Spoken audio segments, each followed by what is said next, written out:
The house was a promise Thomas never finished. Clara Pemberton stood in the doorway of the half-completed cabin, watching her daughter Maisie arrange pine cones on the rough plank floor in some pattern only a 7-year-old could understand. The cabin had 4 walls and a roof. Thomas had managed that much before the fever took him in September. What it didn't have was a second inner wall, the gap he'd meant to fill with sawdust for insulation. The logs were bare on the inside, showing the chinking between them, and that chinking was already failing. It was the 3rd week of November, and the cold had teeth. The gaps between the logs were the worst. Thomas had chinked them with a mixture of moss, clay, and pine pitch, working from the outside during the summer months. But the mixture had dried unevenly, shrinking as it cured, and now thin cracks ran through it like veins. When the wind blew from the north, Clara could feel distinct streams of cold air cutting across the room. One hit the back of her neck as she cooked. Another ran along the floor and made Maisie's ankles ache. A third came through near the wash bucket and kept the water perpetually on the edge of freezing. Clara could feel it most acutely at night. She and Maisie slept together in the rope bed Thomas had built, buried under every quilt and blanket they owned, and still Clara would wake to frost on the inside of the windows. The frost made patterns like ferns, beautiful and terrible.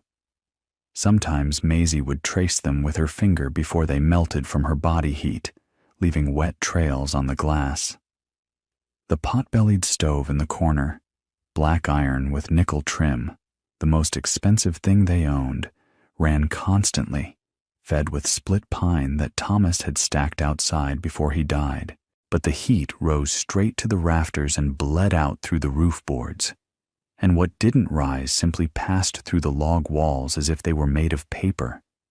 Clara had hung a blanket from the rafters once, trying to trap the heat below, but it made so little difference, she'd taken it down again. She'd measured their wood supply twice now. Thomas had stacked 2.5 cords against the north wall, covered with canvas. If they burned at the current rate, and the rate was increasing as the temperature dropped, they'd run out by February. March if they were lucky, and the winter was mild. Either way, they wouldn't make it to spring. The cabin sat on the eastern edge of Timber Falls, Montana Territory, a settlement of perhaps 40 families scattered along a creek that cut through pine forest. The town had a general store, a church that doubled as a schoolhouse, and a lot of opinions about widows. Clara had felt those opinions settle on her like a weight since Thomas died. The women brought casseroles and pity. The men brought advice and doubt. No one believed she could manage alone. She was beginning to believe they might be right. Maisie looked up from her pine cones, her dark hair falling across her face. "Mama, I can see my breath inside." "I know, sweetheart. Why doesn't the stove make it warmer?" Clara knelt beside her daughter, tucking the hair behind Maisie's ear. How to explain heat loss to a 7-year-old? "The heat wants to leave," she said finally. "It goes through the walls and up through the roof. We need to trap it somehow. Like catching fireflies in a jar. Exactly like that. But how?" Clara had lain awake the past 3 nights thinking about it. She'd considered stuffing the gaps with moss and mud. She'd tried that already, and it helped marginally. She'd thought about hanging blankets on the walls, but they owned only 5 blankets and needed all of them for sleeping. She'd even considered moving Maisie into town to board with another family for the winter, though the thought made her stomach clench with something close to panic. The answer came from an unlikely source, a book. Thomas had owned perhaps a dozen books, precious things he'd carried west from Pennsylvania. Most were practical, carpentry manuals, a farmer's almanac, a Bible. But one was a leather-bound volume titled Explorations in the Arctic Regions, written by some British naval officer whose name Clara couldn't pronounce. Thomas had loved that book, had read passages aloud to her about ice and survival and men pushing against impossible cold. She pulled it from the shelf now, its pages brittle and foxed, and turned to the section on Eskimo dwellings. There, in meticulous Victorian prose, the officer described houses made entirely of snow blocks. Igloos, he called them. The Eskimo cut blocks from hard-packed snow, stacked them in a spiral, and created domed structures that stayed warm enough inside to melt ice, even when the outside temperature dropped to 40 or 50 degrees below zero. The key, the officer wrote, was the snow itself. Not as a source of cold, but as a barrier. Snow was full of air, tiny pockets trapped between ice crystals, air that couldn't move, and air that couldn't move couldn't carry heat away. Clara read the passage 3 times. Then she walked to the window and looked at the snow outside. They'd had 6 inches 2 days ago, with more coming according to the pewter sky. "Maisie," she said slowly, "how would you like to help Mama build something?" The child scrambled to her feet. "What are we building?" "A fort around the whole house." Over the next 2 days, Clara worked out the mechanics. She had no partner to consult, no one to check her reasoning, just the book, her own observations, and a growing conviction that this might work, had to work, because she had no other options. The snow needed to be packed dense, not ice, but compressed enough to hold its shape. She experimented in the yard, shoveling snow into piles, tamping it down with the flat of the shovel, with her boots, with a board. She learned to feel when it was right, firm enough to hold a vertical face, soft enough to still contain air pockets. She sketched plans on the inside of a flour sack with a piece of charcoal. The walls would need to be 3 feet thick at minimum. The cabin was roughly 16 feet square, which meant her arithmetic took several attempts. She'd be building a structure roughly 22 feet square around it. The dome would rise perhaps 10 feet at its peak. She'd need to cut openings for the 2 windows and the door. She'd need a vent for the stovepipe. And she'd need to do it before the next deep cold arrived. The neighbors noticed immediately when she started. Clara began at first light, wearing Thomas's old canvas coat and his heavy gloves, carrying his grain shovel. Maisie helped in her own way, using a small hand shovel to scoop snow into buckets, which Clara then dumped against the cabin wall and packed. The work was brutal. Clara's shoulders burned within the first hour. Her hands, even in gloves, went numb and then painfully cold. She worked in rotations, shovel for 20 minutes, go inside to warm by the stove for 10, then back out. The physical labor was unlike anything Clara had done before. Thomas had been the one who split wood, who dug post holes, who did the heavy work. The shovel handle raised blisters on her palms despite the gloves. Her lower back seized into knots that made her gasp when she straightened. But she kept working, because stopping meant thinking about alternatives. And there were no alternatives. Maisie helped with a small hand shovel, scooping snow into buckets. The child could manage perhaps 1 bucket to every 10 of Clara's, but it wasn't about efficiency. It was about Maisie feeling useful, feeling like they were surviving together. "Mama, why do we push it so hard?" Maisie asked, watching Clara tamp the snow with a board. "We're getting the extra air out. Some air needs to stay. That's what keeps us warm.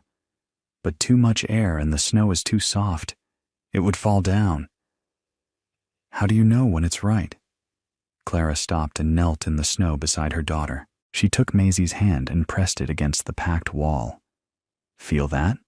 Push with your thumb. See how it resists but doesn't crumble? That's right. If it crumbles, it's too soft. If you can't push at all, it's too hard and turned to ice. Maisie tested several spots, her small face serious with concentration. This one is too soft. You're right. Good eye. Clara packed that section again, harder this time, then had Maisie test it. Better. Better. By noon of the first day, Clara had built a 2-foot-high wall along the south side, and Maisie had learned to be a quality inspector. The snow was packed so firmly Clara could press her thumbnail into it and leave only a shallow mark. She stood back and examined it, checking for slumping or soft spots, then moved to the east wall and started again. The rhythm became meditative after a while. Shovel, dump, pack, check. Shovel, dump, pack, check. Her mind emptied of everything except the work. She stopped thinking about Thomas, about money, about the pitying looks from neighbors. There was only snow and wall and the slow, steady growth of protection around her home. Wilhelm Schneider rode past on his way to the timber mill. He stopped his horse and stared. "Mrs. Pemberton," he called, his German accent thick. "What is this you're doing?" Clara straightened, her back protesting. "Insulating the house, Mr. Schneider." "With snow?" His face wrinkled in confusion. "Snow is cold. You make your house colder, yes?" "No. I'm making it warmer." He shook his head slowly, the way one might at a child's confused reasoning. "This is not right. You should come to town. My wife, she says you and the little one should stay with us this winter." "That's kind, but we'll manage." "You cannot manage this." He gestured at the cabin, the incomplete wall, the piles of snow. "A woman alone. Forgive me, but this is foolish. Thomas would not want this." The mention of Thomas hit like a fist. Clara felt her jaw tighten. "Thomas isn't here. I am." Schneider rode on, but she saw him looking back twice, shaking his head. The work stretched across 5 days. Clara developed a system. She'd pack a section of wall, marking its thickness with a notched stick, then move on. Every 3 feet, she'd build temporary braces. Pine poles leaned against the wall. The snow wall rose, 2 feet, 3 feet, 4 feet. At shoulder height, she had to climb onto a stool to continue. Maisie became her assistant, her timekeeper, her reason for continuing when her muscles screamed for rest. The girl would call out when 10 minutes had passed, would bring her mother tin cups of hot tea, would narrate what she saw. "It looks like a castle wall, Mama. It's getting taller than you. I can't see the house anymore from the road." The windows presented a challenge different from what Clara expected. She'd thought about simply packing over them, living in darkness. But Maisie needed light. The child was already prone to melancholy, especially since Thomas died. Darkness would make it worse. Clara remembered the book's description of ice windows, how the Eskimo would sometimes use clear ice to let in light. She couldn't make ice windows, but she could shape the snow around the glass. She approached it like carving. First, pack the snow around and over the window completely. Then, carefully, using a wood saw, cut into the packed snow at an angle. She started narrow at the window itself and widened the opening as she cut outward, creating a funnel. The angle let light pass through while the thick snow still blocked wind. When she finished the first window and went inside to check, she was surprised by how much light entered. It was dimmer, yes, but softer too. Gentle. Maisie stood in the beam and turned her hands in it, watching the light diffuse across her skin. "It's pretty, Mama." "Yes, it is." The hardest part was the dome. With the walls at 8 feet, Clara had to begin curving them inward.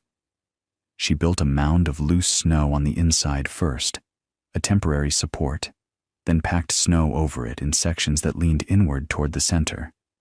Each section had to support the next, the angle carefully maintained so the structure wouldn't collapse under its own weight. The geometry was tricky. Too steep an angle and the snow would simply slide off. Too shallow and the dome would be too wide at the top, potentially unstable. Clara estimated by eye, aiming for what looked like a natural curve, the kind she'd seen in drawings of cathedral domes. She marked her progress with sticks pushed into the snow at regular intervals, creating a visual guide for the curve. She worked from Thomas's extension ladder now, the one he'd used to set the roof beams. It was propped against the growing dome, and Clara climbed it carefully, testing each rung. Her arms trembled with fatigue as she shoveled snow up to herself, packed it, shaped it. The ladder creaked under her weight and the additional weight of the snow she carried. Once, the base slipped slightly in the snow, and Clara grabbed the dome wall itself, her heart hammering, snow cascading down around her. Maisie couldn't help with this part, too dangerous to have the child near the ladder. Instead, she sat inside and sang songs she'd learned at the schoolhouse, her voice floating up through the vent hole Clara had left for the stovepipe. The singing helped Clara keep time, keep calm. When Maisie's voice faded, Clara would call down, "Another one, sweetheart," and Maisie would start a new song. The curve had to be exact enough to be self-supporting, but not so precise that Clara spent hours on each section. She worked in bands, completing a full circle around the dome before moving higher, each band smaller than the last as the dome closed toward its peak. The snow had to be packed firmly at the base of each band, then slightly less firmly as she moved toward the top edge, creating a compression gradient that helped the structure hold together. The final section, the cap at the very top, took an entire afternoon. Clara had to reach out from the ladder's top rung, balancing precariously, to pack snow into the last gap. Her arms shook, her back screamed. The vent hole sat directly over the stovepipe, a circular opening about 8 inches across. She'd measured it precisely with a piece of rope marking the circumference. She built a short chimney around it, extending it 6 inches above the dome's surface, to keep wind from blowing straight down. The chimney was constructed from blocks of snow that she cut with a saw, a technique she'd devised after several failed attempts to pack snow at that height. Each block was roughly 6 inches square, cut from firmly packed snow on the ground, then carried up the ladder and mortared in place with loose snow that she packed into the gaps. The result was crude but functional. A cylindrical chimney that would direct the smoke upward while creating enough back pressure to prevent downdrafts. When she finally descended the ladder and walked 50 paces back to look at what she'd built, her legs were shaking with exhaustion. But there it was, a massive white mound, vaguely dome-shaped with dark funnel windows and a thin trail of smoke rising from its peak. It looked insane. Martha Grayson thought so anyway. She arrived the next morning with her sister. "Clara," Martha said carefully, "Honey, are you well? In your mind, I mean?" Clara was glazing the exterior with water. "I'm perfectly well, Martha. You've buried your house in snow. Come inside, please." They followed her through the door tunnel. When they emerged into the cabin proper, both women stopped. It was noticeably warmer. The stove was banked low, barely glowing, yet Maisie sat at the table in just her dress, no shawl. "How?" Martha touched the wall, then the air. "How is it so warm?" "The snow blocks the wind. The wind can't steal our heat." Martha's sister walked to the window funnel. Clara watched them taking it in, the mild air, the unfrozen water in the wash bucket, Maisie comfortable and calm. "How did you know to do this?" Martha asked finally. Clara showed her Thomas's book and the passage about igloos. "The Eskimo understand cold better than we do. And you just tried it?" I had to try something. After they left, Martha promising to tell folks Clara hadn't lost her mind, Clara sat with Maisie by the stove and listened to the silence. That was the most remarkable thing. The quiet. For the first time since they'd moved in, she couldn't hear the wind. "Mama," Maisie said softly, "I'm not cold." Clara pulled her daughter close. "I know, baby. Is Papa proud of us?" The question caught Clara off guard. She blinked against sudden tears. Yes, I think he is." The true test came 10 days later when the temperature dropped to 23 below zero. Clara woke before dawn to check the thermometer that hung on the outer wall of the cabin, visible through the tunnel. 23 below. The kind of cold that killed livestock and split green wood. The kind of cold that had killed old Mr. Peterson 2 winters back, found frozen in his barn. She went back inside and checked the interior thermometer. 52 degrees. She stood there for a moment, watching the mercury in the glass tube, making sure she'd read it correctly. 52 degrees, when it was 23 below outside. The mathematics of that difference, 75 degrees, seemed impossible, miraculous. She fed the stove a single log.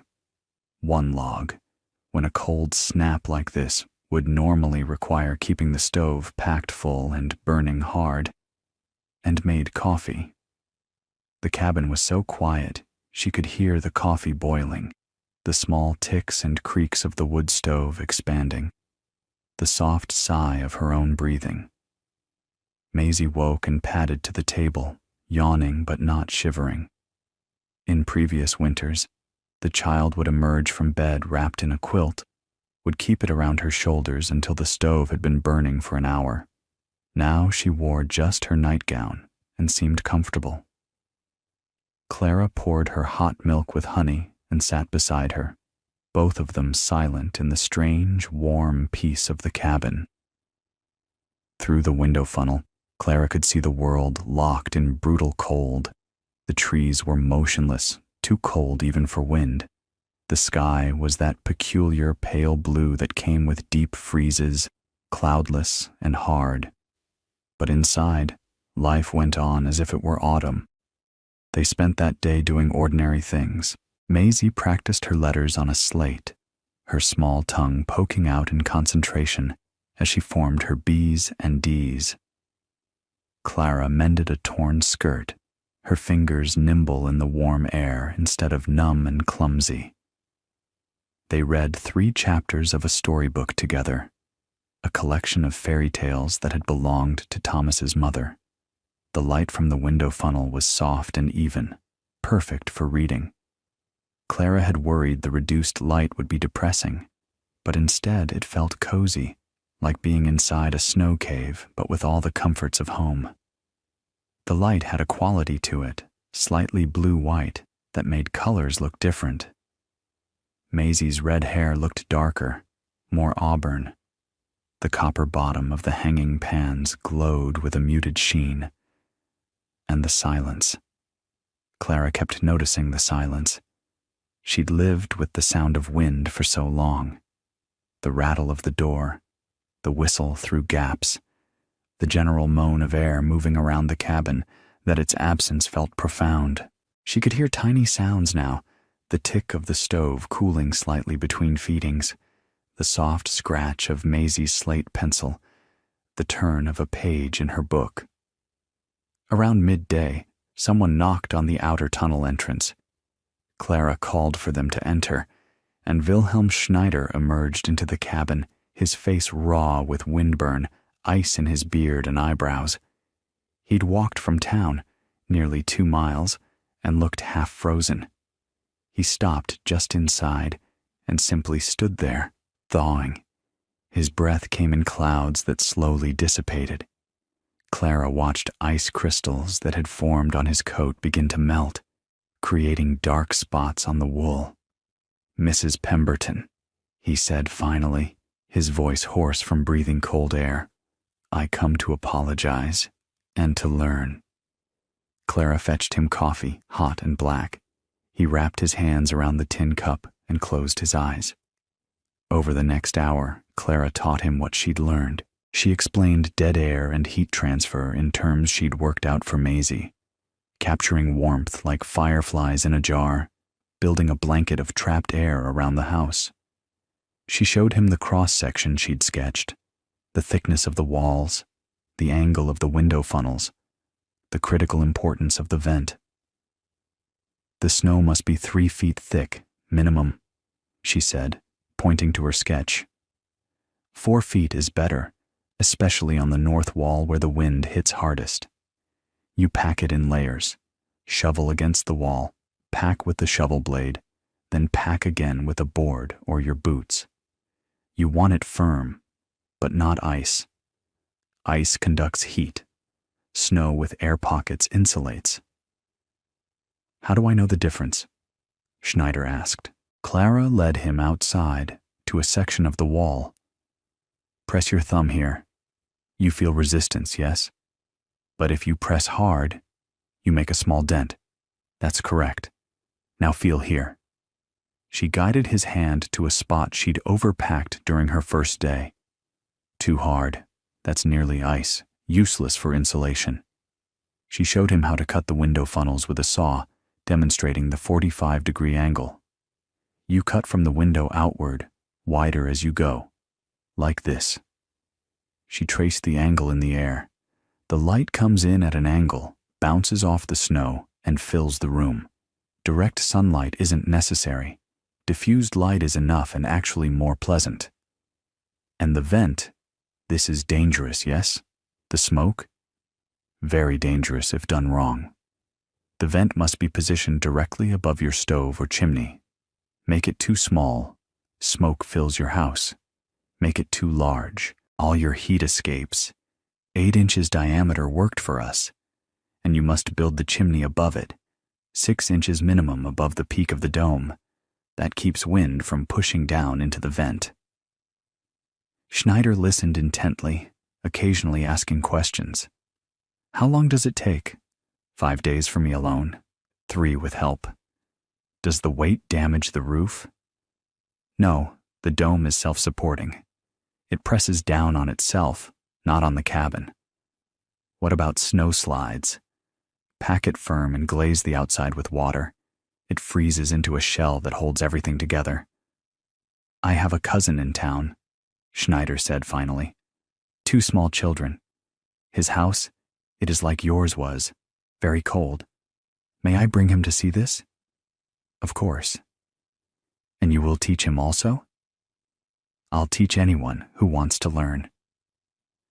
By the end of the week, 4 families in Timber Falls had begun building snow shells around their cabins. Clara found herself in the unexpected role of teacher, walking from house to house, showing men twice her age how to pack snow properly, how to cut window funnels, how to build the dome curve. Some of the men listened grudgingly. A few were openly resentful, taking instruction from a widow. But their wives thanked her, and their children stopped shivering, and that was enough. Maisie came with her on these visits, carrying Clara's notched measuring stick, announcing measurements in her serious 7-year-old voice. The child had memorized the specifications. 3 feet minimum on the walls. 4 is better. Window funnels at 45 degrees. Vent hole 8 inches, chimney 6 inches above the peak. Clara watched her daughter becoming confident, important, useful. The melancholy that had settled on Maisie after Thomas died began to lift. She had purpose now. She had skill. One evening in late January, as they sat together working on their separate tasks, Clara calculating their wood usage, Maisie drawing pictures of snow houses on paper, the girl looked up suddenly. Mama, we saved ourselves, didn't we? Clara set down her pencil. Yes, honey, we did. Without Papa. Your Papa helped. He gave us the house and the book, and he taught me to think about how things work. But you did the saving. Clara felt the truth of it settle into her bones. We did it together, you and me. Outside, the wind had picked up, driving new snow against their fortress. Clara could hear it faintly, a distant howl. Inside, the stove burned low and steady. 1 log every 3 hours now. At this rate, their wood would last not just until spring, but well into next summer. The walls held. The vent drew properly. The windows funneled soft light. Thomas had given her a half-finished house. She'd finished it in a way he never could have imagined. As winter deepened and then finally began to ease, Clara kept records. She measured temperatures, wood consumption, the settling and compression of the snow. She noted which techniques worked best, what she'd do differently next time. When March brought the first thaw and the snow shell began to melt, she watched it with mixed feelings. It had served its purpose. They'd survived. But more than that, they'd proven something. To the town, to the neighbors who doubted, to themselves. In early April, when the last of the snow had melted and the cabin stood exposed again in its unfinished state, Clara walked around it slowly, examining the logs, the chinking, the gaps Thomas had meant to fill. "Will we build it again next winter?" Maisie asked. Clara smiled. "Yes, but this summer, I'm going to properly finish your papa's house. Inner walls, sawdust insulation. We'll do it right. And then we won't need the snow fort. We'll still build it, because now we know it works." That summer, Clara did finish the house. She hired help for the heavy work, but did the planning herself. The double wall construction with sawdust insulation made the cabin genuinely weatherproof. But come November, when the first heavy snow fell, she and Maisie went out together and began building the shell again. This time, neighbors helped. The structure went up in 3 days, and when the cold came, 7 houses in Timber Falls sat warm inside their snow fortresses. Clara Pemberton never remarried. She didn't need to. Maisie grew up in that house, raised her own children in it. And every winter, through all those years, they built the snow shell. Not because they needed it, but because some lessons were worth remembering, some fortresses were worth building again.